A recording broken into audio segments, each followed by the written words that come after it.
अगर आप चाहते हैं कि मैं जब भी कोई वीडियो अपलोड करूं और आपको उसके बारे में पता चल जाए, तो इस चैनल के बेल आइकन पर क्लिक करिए ताकि आपको नोटिफिकेशंस मिलते रहें। द विचर सीजन 1 एपिसोड नंबर 6। इससे पहले कि आप आगे की कहानी सुने, ये जान लीजिए कि टाइमलाइन फिर से चेंज हुई है। सीरी को अगर हम प्रेजेंट मान रहे हैं तो इससे 6 साल पहले गेरल्ट की टाइमलाइन चल रही है और साथ ही साथ येनिफर की टाइमलाइन भी 6 साल पहले की है। तो सबसे पहले हम देखते हैं जैस्कियर को, जो गेरल्ट के लिए फिर से एक गाना तैयार कर रहा है और उसका इंतजार कर रहा है। यहाँ साथ ही 2 लोग खड़े हैं और गेरल्ट का घोड़ा रोच भी मौजूद है। गेरल्ट पास की एक गुफा में गया है एक मॉन्स्टर को मारने के लिए जिसका नाम है बेसिलिस्क। काफी देर हो गई है और वो वापस नहीं आया है। ऐसे में जिन लोगों ने गेरल्ट को पैसे ऑफर किए थे मॉन्स्टर को मारने के लिए, उन्हें लग रहा है कि शायद गेरल्ट मारा गया है। ये लोग गेरल्ट का सामान लूटने लगते हैं, हालांकि जैस्कियर उन्हें ऐसा करने से मना करता है।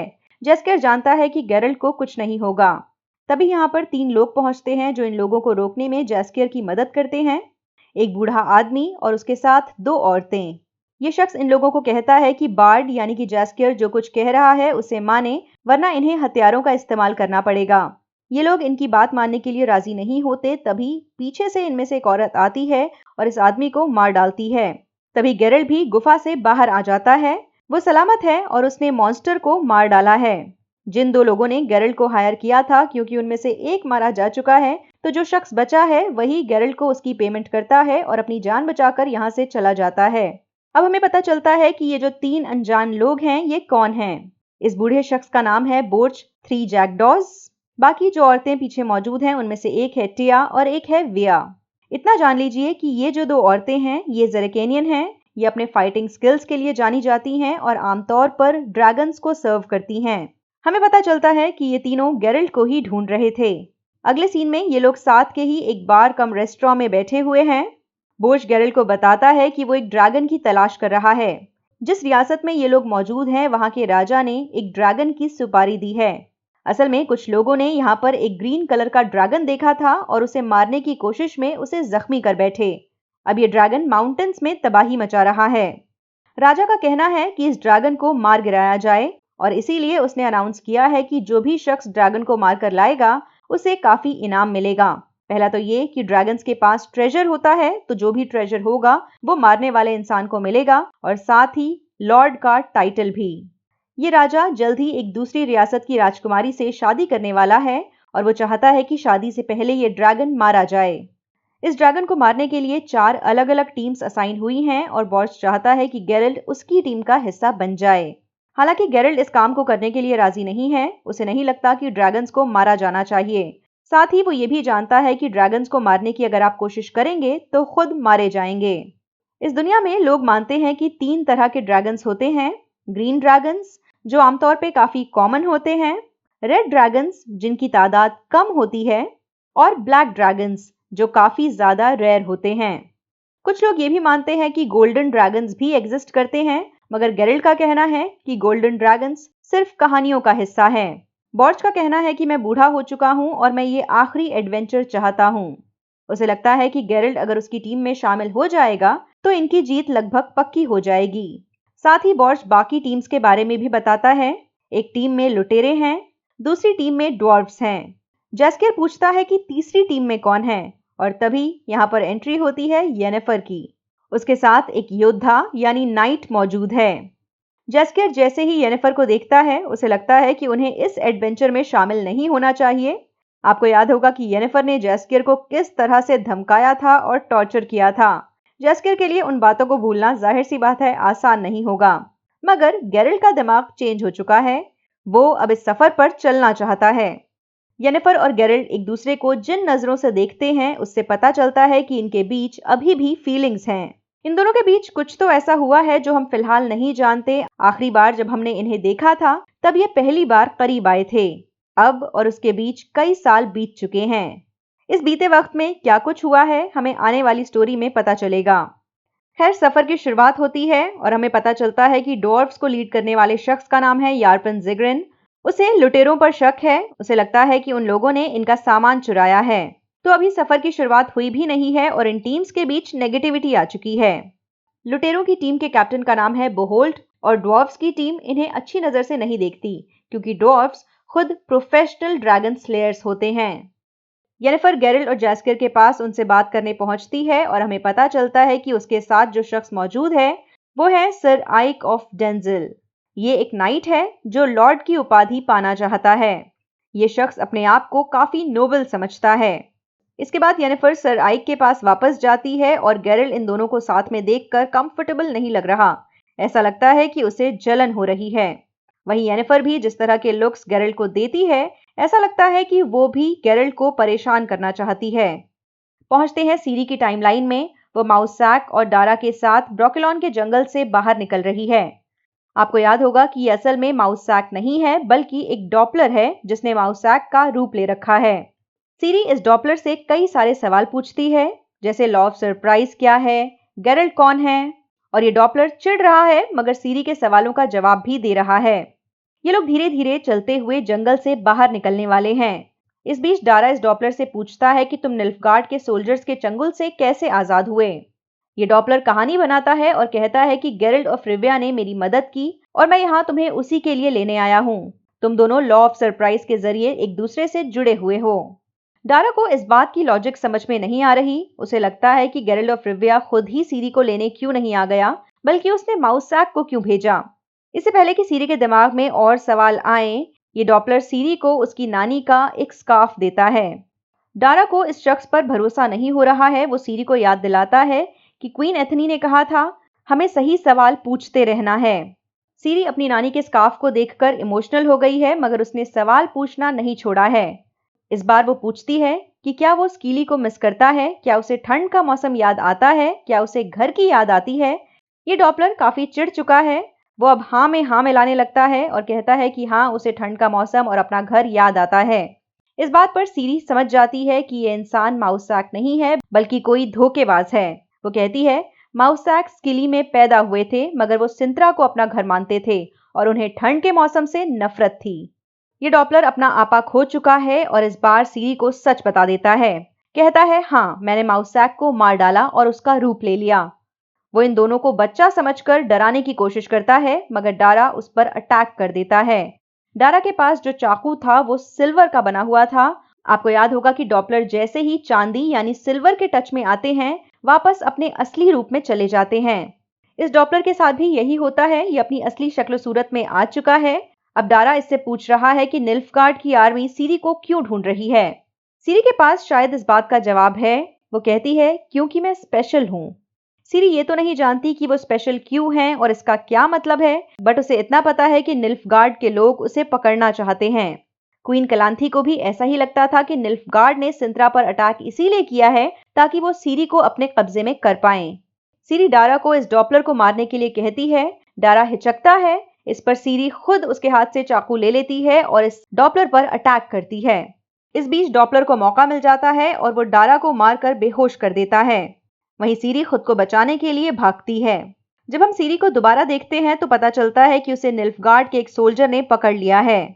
सीरी को काहिर के पास लेकर जाया जाता है जो उसे कहता है कि हम तुम्हें नुकसान नहीं पहुंचाना चाहते। वो उसे पानी भी ऑफर करता है मगर सीरी इस पानी को पीने से इनकार कर देती है। काहिर थोड़ा कंफ्यूज्ड है। उसे लगता है कि ये लड़की जंगलों में इतने दिनों से भटक रही थी मगर फिर भी पानी पीना क्यों नहीं चाह रही। वो सीरी को बताता है कि हम बस इतना चाहते हैं कि तुम्हारी डेस्टिनी में जो कुछ लिखा है वो पूरा हो जाए।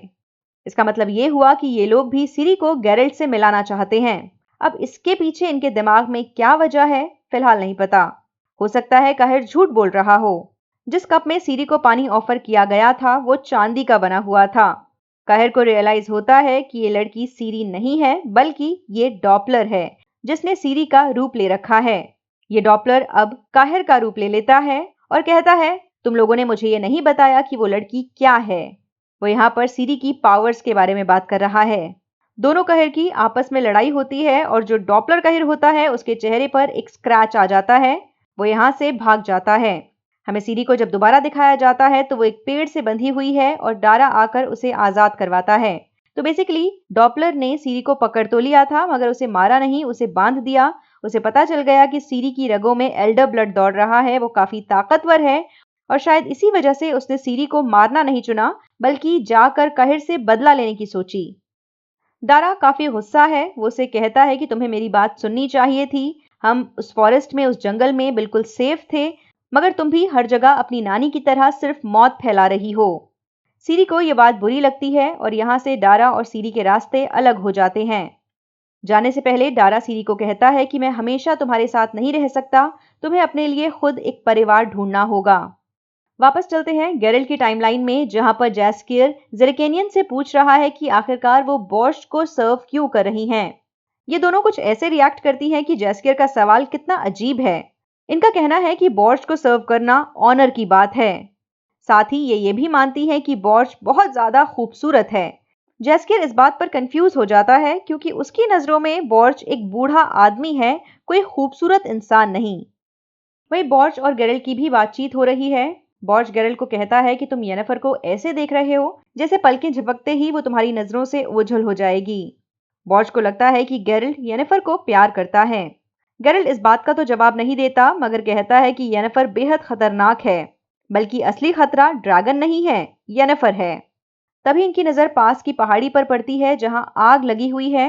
गेरल्ट इस बात से हैरान है क्योंकि वो जानता है कि ड्रैगन्स इंसानों को अवॉइड करते हैं। वो ऐसा कुछ नहीं करते कि इंसानों का फोकस ड्रैगन की तरफ जाए। बोर्श का कहना है कि शायद ड्रैगन्स फ्रस्ट्रेट हो रहे हैं क्योंकि वो एक्सटिंक्ट होने वाले हैं, मतलब दुनिया से खत्म होने वाले हैं। अब हमें जैस्कियर को दिखाया जाता है जो यहाँ पर मौजूद ज़ेरेकेनियंस लेडीज को इम्प्रेस करने की कोशिश कर रहा है, मगर टिया और विया दोनों को ही जैस्कियर में कोई इंटरेस्ट नहीं है। जैस्कियर इन लेडीज को इम्प्रेस करने के लिए पास से कुछ बेरीज तोड़ने के लिए जाता है और यहाँ पर उसे एक मॉन्स्टर दिखता है। इसका नाम हेरिका है। ऐसा लग रहा है इसने न जाने कितने सालों से कुछ खाया ही नहीं है, इसकी हालत काफी कमजोर है। गेरल्ट सबको कहता है कि हमें इसे मारने की जरूरत नहीं है क्योंकि ये कोई मॉन्स्टर नहीं है। हमें यह भी पता चलता है कि हेरिका भी इस दुनिया से एक्सटिंक्ट हो रहे हैं, बल्कि ये ड्रैगन से भी ज्यादा रेयर होते हैं। तभी यहाँ पर खुद को नोबल कहने वाले सर आइक पहुंचते हैं और हेरिका को मार डालते हैं। इस पर येनिफर आगे बढ़कर सर आइक को कहती है कि अगर आपको कुछ हो जाता तो कितना बुरा होता। आप साफ देख सकते हैं कि येनिफर सिर्फ नाटक कर रही है और गेरल्ट को यह सब अच्छा नहीं लग रहा। बाद में दिखाया जाता है कि वो इस हेरिका को पकाकर खा रहे हैं। हालांकि बोर्च उसे ऐसा ना करने की सलाह देता है, मगर आइक का मानना है कि एक नोबल नाइट होने के नाते वो अपने कत्ल को कभी भी वेस्ट नहीं होने देता। सर आइक ड्रैगन को मारने के सफर पर सिर्फ इसलिए हैं क्योंकि उन्हें लॉर्ड की उपाधि चाहिए। वो कहते हैं जब मैं लॉर्ड बन जाऊंगा तो येनिफर मेरी मेज होगी। सर आइक अपनी तरफ से सच ही बोल रहे हैं, मगर येनिफर पर भरोसा करना थोड़ा मुश्किल है। हम जानते हैं कि येनिफर पहले राजाओं को सर्व कर चुकी है और जब वो उस काम से तंग आ गई तो फिर वो डिमोट होकर एक लॉर्ड को सर्व क्यों करेगी। वो कहती है मैं उस दिन का इंतजार कर रही हूँ जब मैं आपको सर्व कर पाऊं। तभी यहाँ पर बोहोल्ट उससे बदतमीजी करता है और गेरल्ट इस बात पर बोहोल्ट को धमकाता है।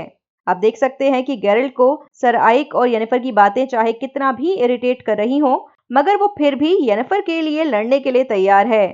अब येनिफर सर आइक से फ्लर्ट करती है, मगर सर आइक का पेट खराब हो चुका है। बोर्च ने उसे हेरिका को खाने के लिए मना किया था, मगर उन्होंने इस सलाह को इग्नोर कर दिया था। अब इनके बीच पॉलिटिक्स को लेकर बात होने लगती है कि किस तरह से निल्फगार्ड का असली राजा वापस अपनी गद्दी पर आ चुका है। वो धीरे धीरे अपनी रियासत को बढ़ा रहा है और शायद आने वाले वक्त में सिंत्रा पर भी अटैक करे। जैस्कियर इस बात पर कहता है कि ऐसा होने से पहले क्वीन कैलांथी अपनी जान दे देगी। हमें पता है कि आगे चलकर यही होगा। यहाँ पर बोर्च कहता है कि अगर निल्फगार्ड्स के पास कोई बेहतर सलाहकार होता तो शायद आज ये नौबत ना आती। शायद वो येनिफर की तरफ इशारा कर रहा है। हम जानते हैं आज जिस पोजीशन पर फ्रिंजला है वहां पर येनिफर को होना चाहिए था। येनिफर को निल्फगार्ड के लिए अपॉइंट किया गया था, मगर वो एड्रिन के राजा को सर्व करना चाहती थी। हो सकता है अगर वो निल्फगार्ड जाती तो शायद निल्फगार्ड के रूलर्स का अप्रोच भी अलग होता। अगली सुबह इन लोगों को पता चलता है कि सर आइक को किसी ने मार डाला है। येनिफर इस पर काफी गुस्सा नजर आ रही है, मगर इनका सफर फिर भी जारी रहता है। डॉर्फ्स के लीडर यार्पिन को लगता है कि ये काम लुटेरे गैंग का हो सकता है। इनका शक बोहोल्ट पर है। सर आइक क्योंकि अब मारे जा चुके हैं तो येनिफर अपने ग्रुप में अकेली ही बची है। डॉर्फ्स का ग्रुप, येनिफर और गेरल्ट का ग्रुप तय करता है कि इन्हें साथ में ही आगे ट्रैवल करना चाहिए। यार्पिन बताता है कि उसे एक रास्ता पता है जिसके जरिए ये पहाड़ी के ऊपर तक आसानी से पहुंच जाएंगे। इस बीच गेरल्ट येनिफर से अकेले में बात करता है। वो उसे पूछता है कि क्या तुमने सर आइक को मारा। येनिफर कहती है भला मैं ऐसा क्यों करूंगी, जब से हम यहाँ आए हैं तब से तुम उसे नफरत से देख रहे हो। येनिफर को भी लगता है कि शायद ये काम बोहोल्ट या उसके ग्रुप का है। इसी बातचीत से हमें पता चलता है कि येनिफर वाकई सर आइक का सिर्फ इस्तेमाल कर रही थी। वो खुद ड्रैगन को मारना चाहती है ताकि उसके ऑर्गन्स का इस्तेमाल कर सके। वो गेरल्ट को कहती है कि ऐसा माना जाता है कि अगर ड्रैगन के बॉडी पार्ट्स का जादू करने में इस्तेमाल किया जाए तो आप हील हो सकते हैं। गेरल्ट कहता है कि तुम्हारा ट्रांसफॉर्मेशन ऑलरेडी हो चुका है, तुम्हें जितना हील होना था तुम क्या ऑलरेडी नहीं हो चुकी हो। इस पर येनिफर कहती है, हाँ मैं ठीक हो चुकी हूँ, मगर इसके बदले मैंने कुछ खोया भी है। येनिफर को लगता है कि ड्रैगन के साथ ब्लड मैजिक करके वो फिर से फर्टाइल हो जाएगी, यानी बच्चा पैदा कर पाएगी। गेरल्ट इस बात पर मुस्कुराता है। उसे यकीन नहीं आ रहा कि येनिफर इस तरह की बातों पर विश्वास करती है। गेरल्ट को लगता है ये सारी सुनी सुनाई फालतू बातें हैं और येनिफर को इन बातों पर यकीन नहीं करना चाहिए। वह येनिफर इस पर गुस्सा हो जाती है। गेरल्ट कहता है, वैसे भी तुम कभी एक अच्छी माँ नहीं बन सकती। येनिफर कहती है, मुझे सिर्फ चॉइस चाहिए, चुनने की चॉइस। बेसिकली येनिफर शायद ये सोच रही है कि अगर उसे आगे चलकर कोई ऐसा इंसान मिल जाता है जिसके साथ वो जिंदगी बिताना चाहे, फैमिली बनाना चाहे, तो कम से कम उसके पास चॉइस होनी चाहिए। अभी तो ऐसा हो ही नहीं सकता। गेरल्ट कहता है, तुम्हारे और मेरे जैसे लोगों को अगर इनफर्टाइल किया जाता है तो उसकी वजह है। हम जिस रास्ते पर चल रहे हैं वहां किसी बच्चे की कोई जगह नहीं है। विचर्स भी इनफर्टाइल होते हैं, वो भी बच्चा पैदा नहीं कर सकते। गेरल्ट कहता है, मैंने इस बारे में बहुत सोचा। मुझे लॉ ऑफ सरप्राइज के जरिए जो बच्चा मिला है, मैं कभी नहीं चाहूंगा कि उसे उस रास्ते पर चलना पड़े जिस पर मैं चल रहा हूँ। उसकी मेरी जिंदगी में कोई जगह नहीं है। येनिफर इस बात पर एकदम हैरान हो जाती है, उसे गुस्सा आ रहा है। वो कहती है, यानी तुम्हारे पास ऑलरेडी एक बच्चा है। तुम मुझे सिखा रहे हो, मुझे बता रहे हो कि मुझे बच्चे की ख्वाहिश नहीं करनी चाहिए, जबकि किस्मत के जरिए तुम्हें खुद एक बच्चा मिल चुका है। गेरल्ट को रियलाइज होता है कि येनिफर से बातें करते करते उसने शायद कुछ ज्यादा कह दिया है। वो मेंशन करता है कि पिछले कुछ हफ्तों में उसने इतनी बातें नहीं की हैं जितनी येनिफर से 5 मिनट में कह दी। खैर, ये लोग ड्वार्फ्स के सजेस्ट किए हुए रास्ते के पास पहुंचते हैं और हम देखते हैं कि ये लकड़ी से बना हुआ पहाड़ी से सटा हुआ एक रास्ता है। यार्पन का कहना है कि ये रास्ता बिल्कुल परफेक्ट है, मगर येनिफर कह रही है, हाँ मगर ड्वार्फ्स के लिए। थोड़ा घबराते हुए ही सही, मगर ये इस रास्ते पर चलना शुरू कर देते हैं और थोड़ी ही देर में लकड़ी का एक हिस्सा टूटकर नीचे गिर जाता है और साथ ही साथ बॉर्च और उसकी साथी भी नीचे गिरने लगती हैं। मगर शुक्र है कि यहाँ पर चेन्स होती हैं जिसे पकड़ने में ये कामयाब हो जाते हैं। चेन का दूसरा हिस्सा गेरल्ट के हाथ में है और बॉर्च उसे कहता है कि चेन को छोड़ दे। गेरल्ट ये करने के लिए राजी नहीं है, मगर बॉर्च अल्टीमेटली इस चेन को छोड़ देता है और नीचे गिर जाता है। उसके पीछे पीछे टिया और विया भी इस चेन को छोड़ देती हैं। वो भी पहाड़ी से नीचे गिर जाती हैं। अगले सीन में ये लोग इस बोर्ड को क्रॉस करते हुए एक सुरक्षित जगह पर पहुंच चुके हैं। सब थोड़ा थोड़ा उदास लग रहे हैं। जेस्कर की यहाँ पर गेरल्ट से बात होती है। जिंदगी और मौत को लेकर ये लोग सोच रहे हैं, यही कि जिंदगी कितनी छोटी होती है। गेरल्ट को भी शायद इस बात का एहसास हो रहा है कि जब तक जिंदगी है जो बेहतर लगे वो करना चाहिए, और इसीलिए शायद वो येनिफर के पास पहुंच जाता है। येनिफर के पास पहुंचकर गेरल्ट अपनी फीलिंग्स को एक्सेप्ट करने के लिए फाइनली राजी है। हमें पता चलता है कि बीते कुछ सालों में इनके रिलेशनशिप में क्या क्या हुआ। पिछले एपिसोड में, यानी सालों पहले जब ये पहली बार करीब आए थे, उसके बाद गेरल्ट येनिफर को छोड़कर चला गया था। उसके बाद ये एक दूसरे से कई बार टकराए और तब भी ये एक दूसरे के पास तो आए, मगर फिर अगली सुबह येनिफर गेरल्ट को छोड़कर चली गई। यानी ये एक दूसरे से टकराते रहते हैं, मगर फिर एक दूसरे को छोड़कर चले भी जाते हैं। गेरल्ट अब येनिफर से दूर नहीं रहना चाहता। ये दोनों एक दूसरे को किस करते हैं और फिर से करीब आते हैं। अब येनिफर गेरल्ट से वो सवाल करती है जिसके बारे में हम पहले कई बार सुन चुके हैं कि क्या विचर्स को महसूस होता है, उनके मन में फीलिंग्स होती हैं। गेरल्ट कहता है, हाँ विचर्स के दिल में भी फीलिंग्स होती हैं, वो भी इमोशंस महसूस कर सकते हैं, मगर आम जनता ऐसा नहीं मानती, ताकि विचर्स के लिए उनके मन में जो नफरत है उसे वो जायज ठहरा सकें। अब गेरल्ट की बारी है सवाल करने की। वो येनिफर से पूछता है कि आखिर वो माँ क्यों बनना चाहती है। येनिफर कहती है, ताकि दुनिया में कोई तो ऐसा हो जिसके लिए मैं इम्पोर्टेंट हूँ। गेरल्ट कहता है, मेरे लिए तुम इम्पोर्टेंट हो। दोनों एक दूसरे की बाहों में सो जाते हैं और अगली सुबह जब इनकी आंखें खुलती हैं तो कोई भी एक दूसरे को छोड़कर नहीं गया है, जैसा कि पिछले कुछ सालों से होता आ रहा था। गेरल्ट को लग रहा था कि अब ये लोग वापस उसी रास्ते पर चले जाएंगे जिससे आए थे, मगर येनिफर अभी भी ड्रैगन तक पहुंचना चाहती है। उसे अब भी लगता है कि वो अपनी इनफर्टिलिटी का इलाज ढूंढ सकती है। येनिफर को एहसास होता है कि ड्वार्फ्स इन्हें छोड़कर जा चुके हैं। वो तेजी से आगे की तरफ बढ़ती है और गेरल्ट उसका पीछा करता है। येनिफर अपने जादू से ड्वार्फ्स को पॉज कर देती है और उनसे आगे निकल जाती है। उसे फाइनली वो गुफा मिल जाती है जहां पर ये ग्रीन ड्रैगन रहा करता था। ये ड्रैगन अपने जख्म की वजह से मर चुका है। वहीं उसके पास में एक ड्रैगन एग रखा हुआ है। तभी हमें पता चलता है कि टेया और विया दोनों ही जिंदा हैं। वो येनिफर को गुफा के अंदर आने से रोकती हैं। येनिफर का पीछा करते करते यहाँ गेरल्ट भी आ चुका है और साथ ही यहाँ पर आता है एक गोल्डन ड्रैगन जो बात करना शुरू कर देता है। हमें पता चलता है कि बॉर्च ही ये गोल्डन ड्रैगन है, बल्कि जब वो नीचे गिरा तो वापस ड्रैगन बन गया और उसी ने टिया और विया को भी बचा लिया। जो ग्रीन ड्रैगन अंदर गुफा के अंदर मरा हुआ पड़ा है, वो लोगों के अटैक के बाद भी यहाँ से नहीं जा रहा था, क्योंकि ड्रैगन एक्स को अपनी जगह से नहीं हिलाया जा सकता। अगर ऐसा किया जाएगा तो ये अंडा बेकार हो जाएगा और इसके अंदर से कोई ड्रैगन बेबीज नहीं निकलेंगे। हमें यह भी समझ आता है कि ये गोल्डन ड्रैगन यानी बॉर्च इस अंडे से निकलने वाले छोटे ड्रैगन्स का पापा है, इसीलिए वो इस ड्रैगन एग को प्रोटेक्ट कर रहा है। तो जो गोल्डन ड्रैगन्स होते हैं, जिसके बारे में एपिसोड की शुरुआत में गेरल्ट ने कहा था कि ये सिर्फ कहानियां हैं, वो सच में इस जादुई दुनिया का हिस्सा हैं। गोल्डन ड्रैगन्स अपना रूप बदल सकते हैं, इंसान बन सकते हैं और जब चाहें दोबारा ड्रैगन का रूप ले सकते हैं। ये टेलीपैथी जानते हैं, यानी लोगों के दिमाग में जो चल रहा है उसे पढ़ सकते हैं। इसीलिए पूरे एपिसोड के दौरान बॉर्च को पता था कि येनिफर और गेरल्ट के दिमाग में क्या चल रहा है। वो इन दोनों के दिमाग को पढ़ पा रहा था। बॉर्च यानी ये गोल्डन ड्रैगन बताता है कि जब उसे पता चला कि राजा ने इस ग्रीन ड्रैगन को मारने की सुपारी दी है, तो उसने खुद इंसान का रूप ले लिया और इस एडवेंचर में शामिल हो गया ताकि वो अपने दुश्मनों के करीब रह सके। इसी एपिसोड में गेरल्ट ने यह भी कहा था कि उसे ये बात अजीब लग रही है।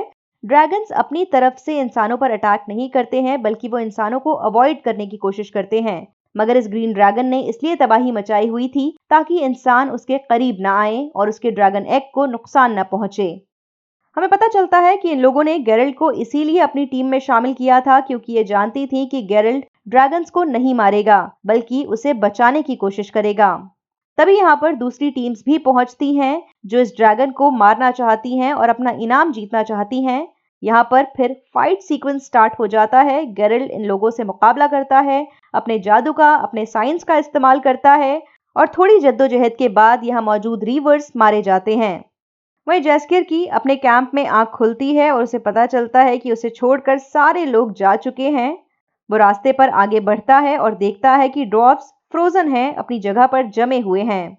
जब जैस्कियर टिया और विया को देखता है तो काफी हैरान हो जाता है, बल्कि घबरा जाता है।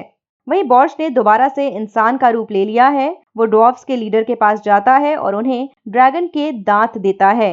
वो कहता है ड्रैगन मारा जा चुका है और तुम इन दांतों को ले जाकर राजा को सौंप सकते हो, वो तुम्हें इनाम दे देंगे। अब बॉर्च येनिफर और गेरल्ट दोनों का शुक्रिया अदा करता है। वहीं ये भी कहता है कि उसे समझ में आ रहा है गेरल्ट येनिफर को क्यों नहीं छोड़ना चाहता। येनिफर इस बात पर थोड़ा हैरान है और बॉर्च बताता है गेरल्ट की आखिरी विश क्या थी। उसने जिन से मांगा था कि वो येनिफर को कभी ना खोए। येनिफर इस बात पर गुस्सा हो जाती है। वो कहती है, यानी कि मेरे मन में जो तुम्हारे लिए फीलिंग्स हैं वो सिर्फ जादू की वजह से हैं।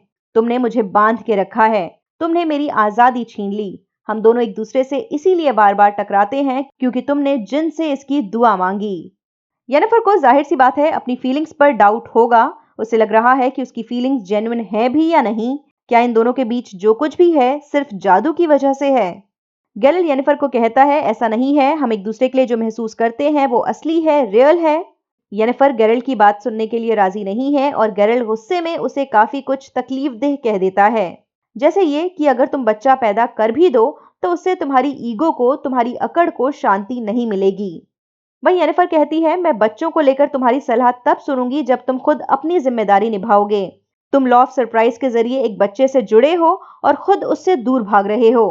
बॉर्च इन दोनों को शांत करवाने की कोशिश करता है और कहता है, मैं कुछ ऐसा कहने वाला हूं जिससे तुम दोनों को अभी थोड़ा दर्द होगा, मगर फ्यूचर में होने वाले बड़े दर्द को तुम अवॉइड कर पाओगे। पहली बात तो ये कि येनिफर, तुम कभी भी मां नहीं बन पाओगी, चाहे इसकी कितनी भी कोशिश करो। और फिर वो गेरल्ट को कहता है, तुमने हालांकि जिनसे मांगा था कि तुम येनिफर को ना खो, मगर तुम येनिफर को अल्टीमेटली खो दोगे। येनिफर गेरल्ट को छोड़कर यहाँ से चली जाती है और बॉर्च इस बार गेरल्ट को कहता है, तुम्हारी लेगेसी, तुम्हारी किस्मत अभी भी इसी दुनिया में है। वो ऑफ कोर्स सीरी की बात कर रहा है। उसके कहने का मतलब है कि गेरल्ट को सीरी पर फोकस करना चाहिए। उसके साथ वो किस्मत से बंधा हुआ है और उसे अपनी जिम्मेदारी से नहीं भागना चाहिए। बॉर्च भी यहाँ से चला जाता है और गेरल्ट की दोबारा से जैस्कियर से मुलाकात होती है। जैस्कियर गेरल्ट को कंसोल करने की कोशिश करता है, मगर गेरल्ट उल्टा उस पर भड़क जाता है। कहता है, मेरी जिंदगी में जो कुछ भी बुरा हो रहा है सिर्फ तुम्हारी वजह से। ना तुम मुझे सालों पहले सिंत्रा की पार्टी में लेकर जाते, ना लॉ ऑफ सरप्राइज जैसी कोई घटना मेरे साथ घटती, बल्कि मैं येनिफर से भी तुम्हारी वजह से मिला।